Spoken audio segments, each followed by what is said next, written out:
Hello, shalom. My name is Dan Skleru, and I'm a member at Adat Re'im.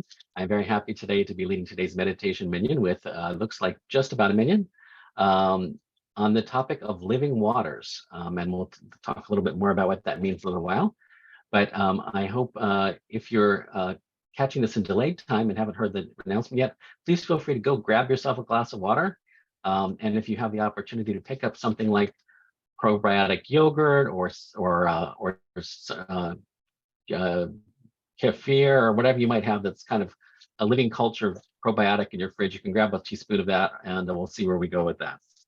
Because, as I said, our topic is living waters.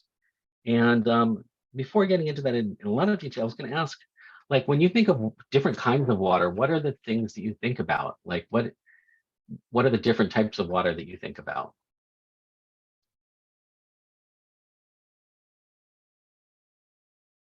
Go ahead, Daphne.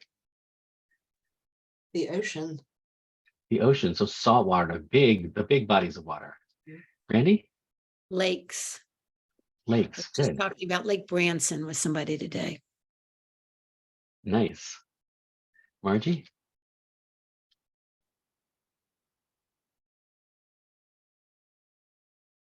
Your audio's off.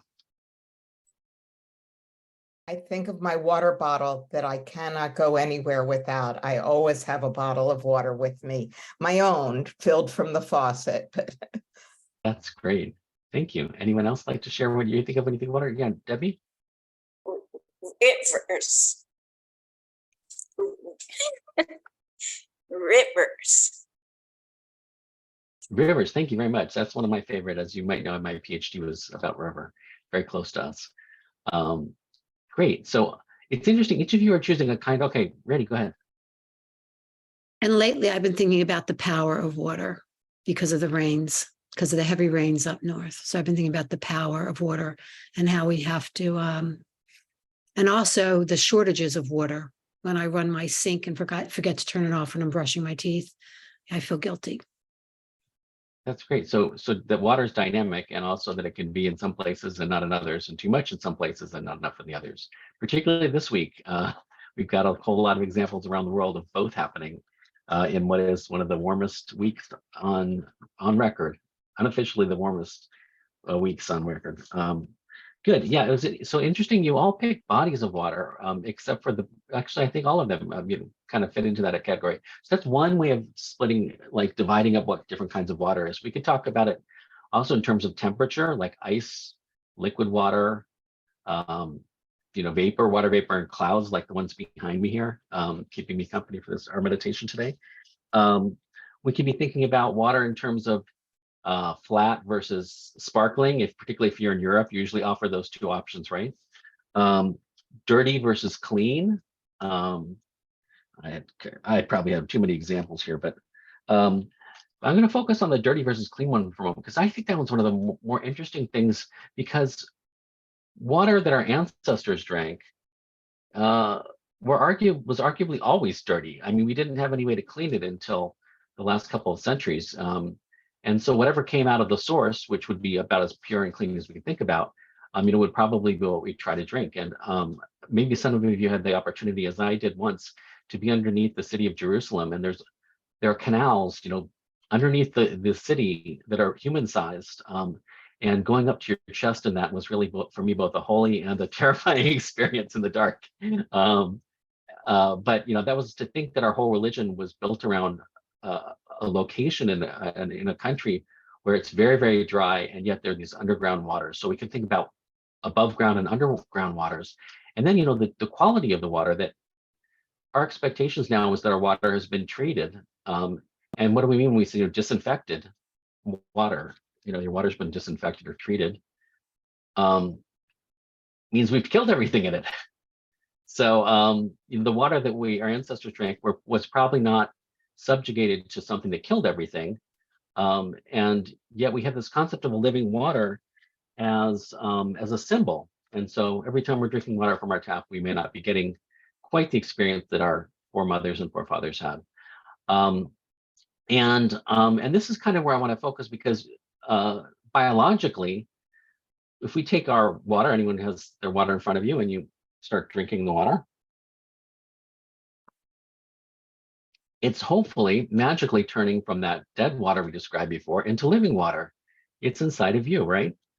And you're somewhere between 60 and 80% water, if not more, depending on how much you've had from your bottle today.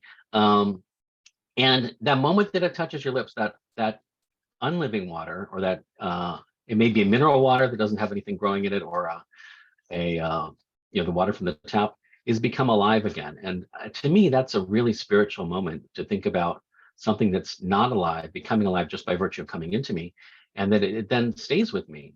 Stays with us for some period of time. Some of it will be for just a day, some of it for the rest of our lives, as it gets connected with the rest of our body, the hydrogen and oxygen.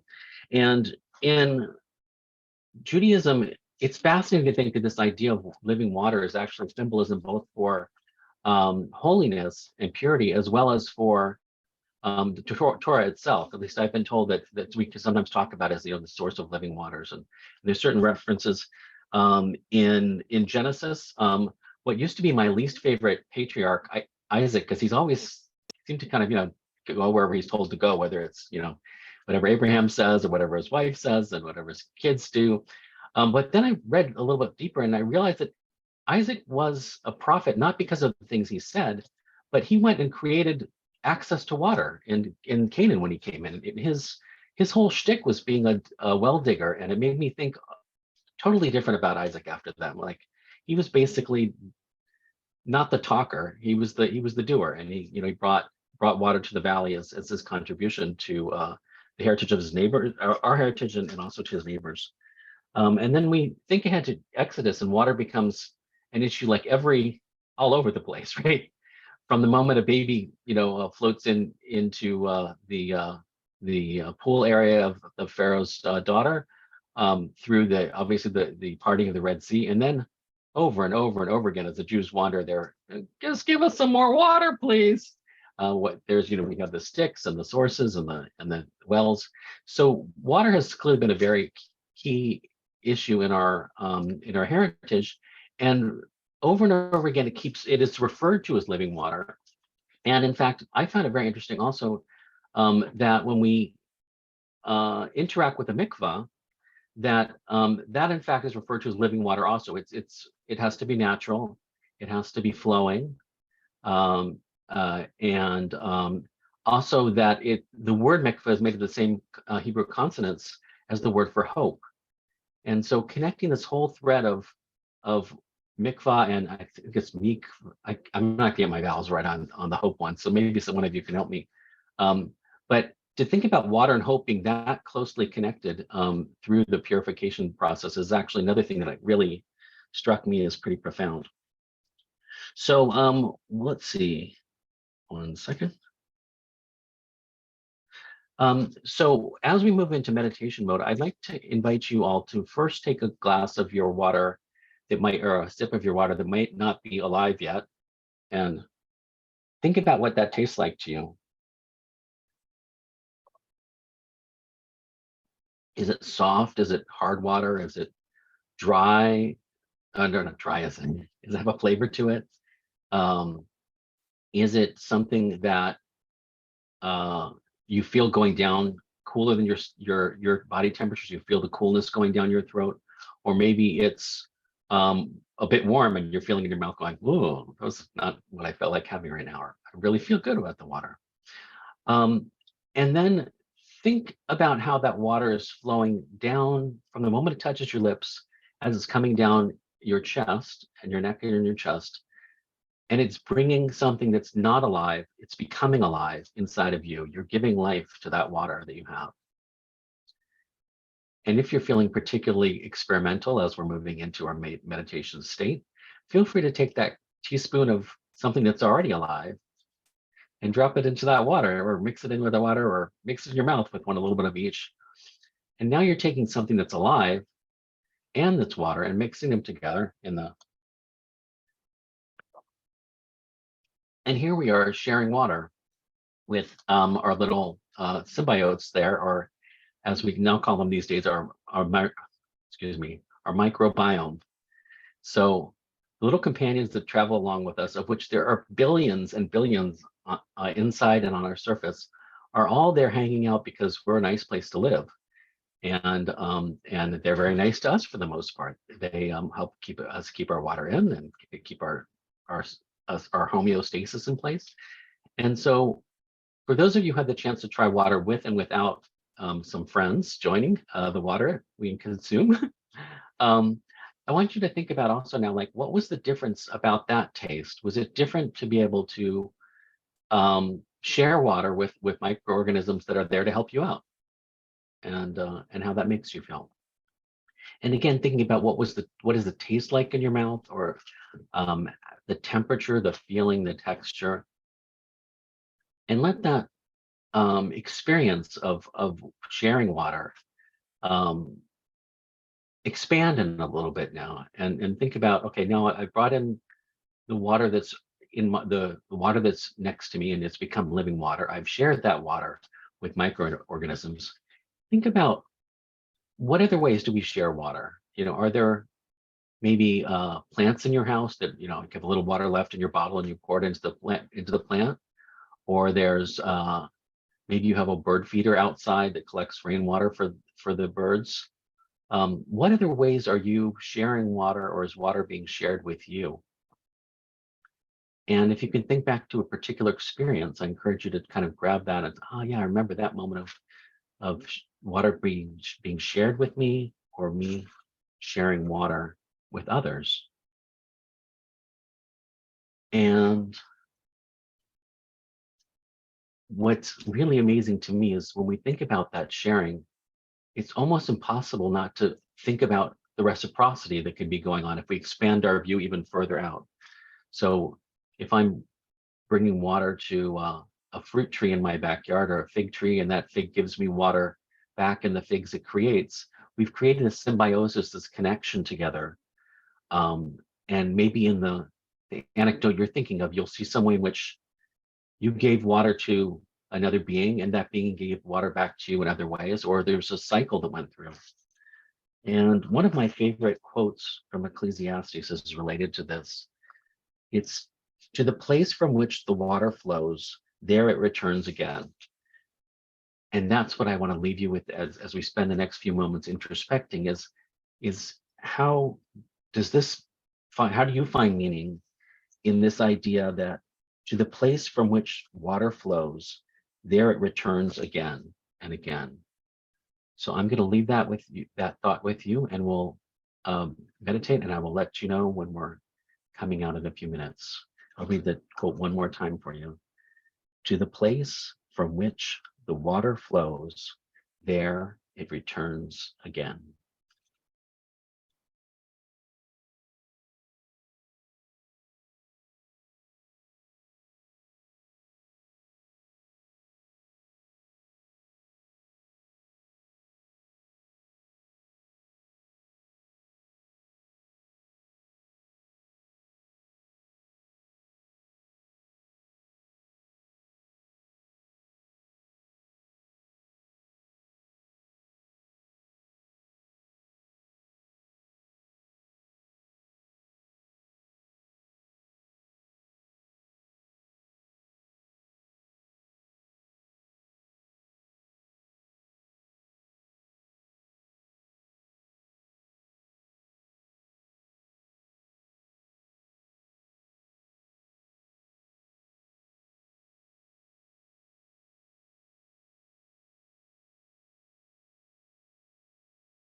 As we slowly come back over the next minute from our meditation, I'd like each of you to think about how the flowing back and forth is in of itself a rhythm or a cycle or a beat. Just like the rhythm you might feel when you feel your pulse at your neck, the rhythm of water shared across the landscape, across people, across living beings, has a rhythm, has rhythms and beats. And that in essence is the excuse me, the the baseline of our existence, that we have this water that passes through us and comes back to us with a frequency we can rely on throughout our lives.